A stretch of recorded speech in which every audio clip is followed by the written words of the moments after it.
أعوذ بالله من الشيطان الرجيم بسم الله الرحمن الرحيم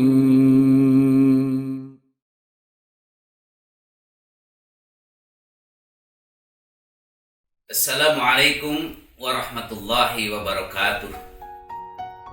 Alhamdulillah wassalatu wassalamu ala rasulillah Muhammad ibn Abdillah. Pemirsa jamaah Masjid Khairul Ibad yang dimuliakan Allah, alhamdulillah di kesempatan ini kita bertemu kembali dalam kajian kitab Mukhtasar Ihya karya Imam Al-Ghazali, melanjutkan bahasan-bahasan sebelumnya yang berada dalam bab dzikir dan doa. Dan pada kesempatan ini izinkan untuk disampaikan tentang adab berdoa. Adab itu adalah tata cara, bagaimana cara yang terbaik berdoa kepada Allah Subhanahu wa Ta'ala.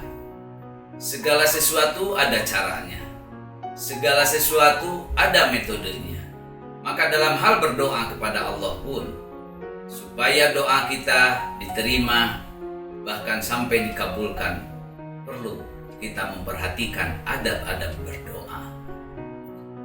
Imam Al-Ghazali menuliskan dalam kitabnya setidaknya ada 9 adab tata cara berdoa. Yang pertama, dalam hal berdoa ini perlu memperhatikan waktu-waktu yang mulia, waktu-waktu di mana doa itu diijabah, waktu-waktu yang mustajab. Kalau dalam hal berdoa itu ada waktu dan ada tempat yang mustajab, maka kita berada di negeri kita di Indonesia tidak ada tempat yang mustajab, yang ada hanyalah waktu. Maka kapan kita berdoa? Maka kita pilih waktu-waktu yang terbaik.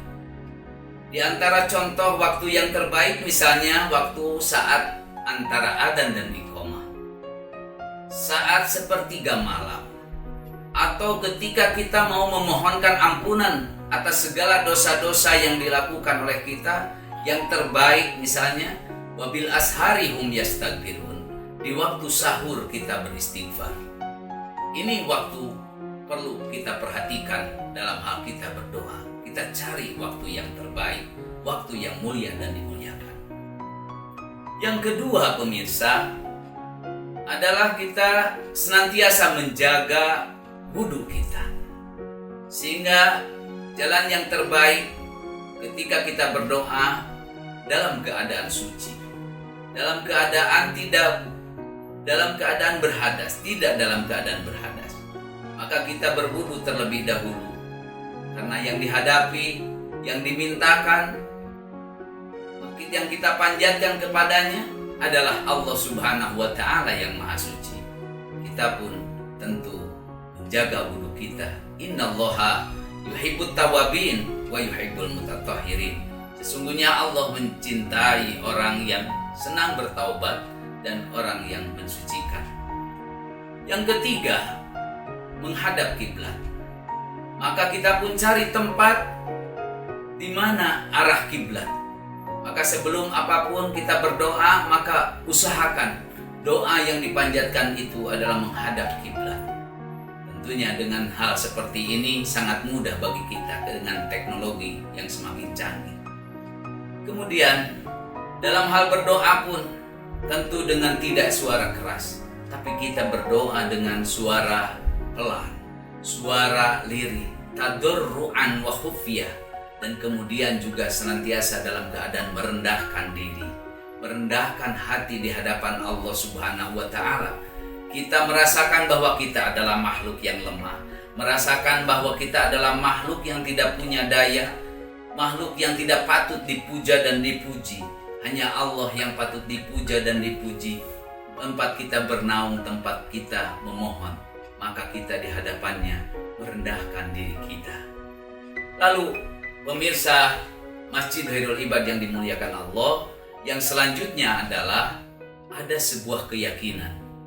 Yakin bahwa doa yang dipanjatkan kepada Allah Subhanahu wa Ta'ala, Allah mengijabahnya. Sebagaimana pada pembahasan yang lalu, bagaimana jaminan Allah Subhanahu wa Ta'ala kepada mereka-mereka hamba-hamba Allah yang senang berdoa. Ud'uni astajib lakum. Maka kita yakin bahwa doa yang dipanjatkan diyakini akan dikabulkan oleh Allah Subhanahu wa Ta'ala. Meskipun hadirin rahimakumullah, ada satu konsep, ada ar-roja al-khawf, ada roja harapan doa kita dikabulkan, dan khaufnya takut doa kita tidak dikabulkan karena kita merasa lemah. Yang kemudian tentunya doa yang dipanjatkan kepada Allah Subhanahu wa Ta'ala hendaklah diawali dengan dzikrullah, mengingat Allah Subhanahu wa Ta'ala. Yang selanjutnya jangan lupa dalam hal berdoa mengawali juga dengan sholawat atas kepada Rasulullah Shallallahu Alaihi Wasallam.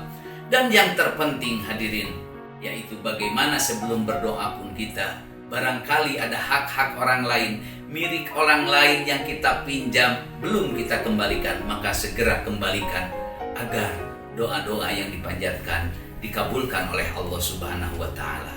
Mudah-mudahan kita menjadi hamba-hamba yang senantiasa diridhoi oleh Allah Subhanahu wa Ta'ala. Demikian, in ahsan kalami paminallah wa in asa'a pamin nafsi. Wassalamualaikum warahmatullahi wabarakatuh.